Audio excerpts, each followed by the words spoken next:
दिनांक 16 फरवरी रविवार को बड़ौदा शहर में मानवता कैंपेन चैरिटेबल ट्रस्ट के सौजन्य से वुमन एम्पावरमेंट ग्रुप आयोजित एग्जीबिशन फनफेयर का आयोजन किया गया, जिसमें 110 स्टॉल सिर्फ महिलाओं को प्लेटफॉर्म मिले, कॉन्फिडेंस लेवल बढ़े, इस उद्देश्य से ही आयोजन किया गया।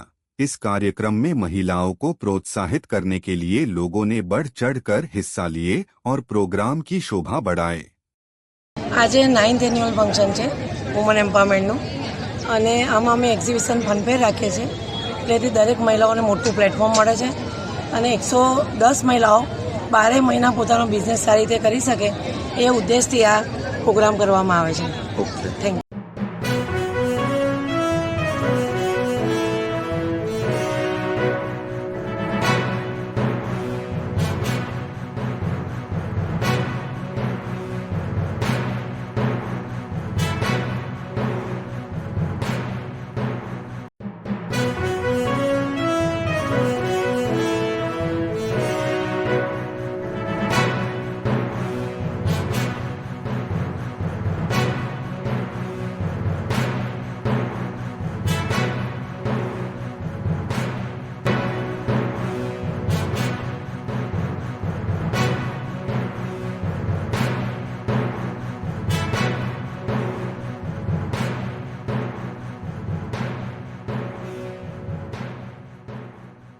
મમતા કેમ્પેન ચેરિટેબલ ટ્રસ્ટ આપણે સૌ જાણીએ છીએ તેમ મમતાબેન લગભગ છેલ્લા 9 વર્ષથી આ રીતે વુમન એમ્પાવરમેન્ટની દિશામાં કામ કરી રહ્યા છે। આપણે સૌ જાણીએ છીએ તેમ કે સર્જનથી વિસર્જનની વચ્ચેના સર્જનની ક્ષમતા જો ઈશ્વરે કોઈને આપી હોય ને તો તે નારી છે।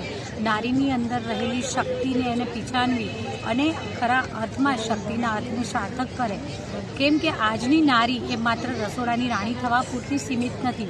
જ્યારે અંતરિક્ષની ક્ષિતિજો પણ પાર કરતી હોય આપણી નારી, તો સ્વાભાવિક છે કે આપણા શહેરમાં વસતી લગભગ 2000 જેટલી બહેનો અને તેમને આ રીતે એક સ્ટેજ પ્રોવાઈડ કરવું, 2000 જેટલી બહેનોને સાથે મળી અને આ ફનફેર અને એક્ઝિબિશનનું આયોજન પ્રતિવર્ષ મમતાબેન દ્વારા કરવામાં આવે છે। તો સ્લમ એરિયામાં જઈ અને સ્લમ વિસ્તારના બાળકોને તેમના દ્વારા વિદ્યાદાન આપી રહ્યા છે। કહેવાય છે ને કે જ્યારે આસોપાલવનું તોરણ ઘરની પારશાક પર લગાડવામાં આવે ત્યારે પારશાકની શોભા ખરા અર્થમાં પ્રગટ થતી હોય છે। તેવી જ રીતે સતત જીવાતા જતા સ્વકેન્દ્રી જીવનમાં માત્ર ને માત્ર પોતાનો વિચાર નહીં કરી, પરંતુ દેશ, દુનિયા અને સમાજને હું શું આપી શકું અને આ વિચારને મૂર્તિમંત કરતાં એ દિશામાં કામગીરી કરવી ખરેખર ઈશ્વરના આશીર્વાદ હોય ને તો જ કોઈ આ રીતે કરી શકતા હોય છે। હું મમતાબેનને અને માનવતા કેમ્પેન ચેરિટેબલ ટ્રસ્ટને ખૂબ ખૂબ અભિનંદન પાઠવું છું।